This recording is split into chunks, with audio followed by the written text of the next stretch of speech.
മീഡിയയിൽ ഇന്ന് പ്രവർത്തിക്കുന്ന ചില പുഴുക്കുത്തുകൾ അവർ പുറത്താകും. കോൺഗ്രസ് പാർട്ടിക്ക് എതിരായി കോൺഗ്രസിനകത്ത് നിന്ന് സംസാരിക്കുന്ന ഒരുത്തനും കോൺഗ്രസിനോട് കൂറോ വിധേയത്വോ പ്രതിബദ്ധതയോ ഉള്ളവനല്ല.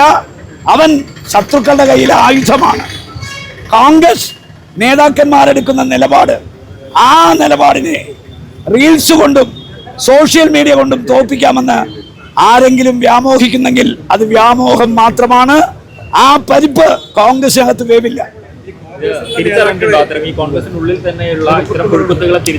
തീർച്ചയായിട്ടും അതിപ്പോ ഞാൻ പറഞ്ഞല്ലോ, സോഷ്യൽ മീഡിയ അല്ലെങ്കിൽ ഡിജിറ്റൽ മീഡിയ ഗ്രൂപ്പ് പുനഃസംഘടിക്കുന്നതോടുകൂടി ആരൊക്കെയാണോ പുറത്തു പോകുന്നത് അവരൊക്കെ തന്നെയാണ് കോൺഗ്രസിന് വിരുദ്ധമായി കോൺഗ്രസിൽ നിന്നുകൊണ്ട് വാർത്തകൾ കൊടുത്തതെന്ന് നിങ്ങൾക്ക് ഉത്തമ ബോധ്യമാകും. ഈ കോൺഗ്രസിലെ നേതാക്കൾക്കെതിരെ തന്നെയാണോ ഇത്തരത്തിൽ ലക്ഷ്യമിട്ടുകൊണ്ട് തന്നെയാണോ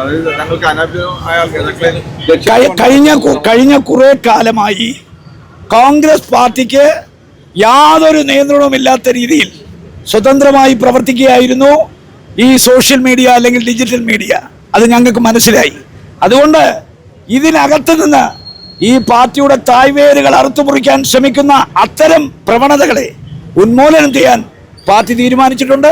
ആ തീരുമാനം within a couple of days we are going to implement.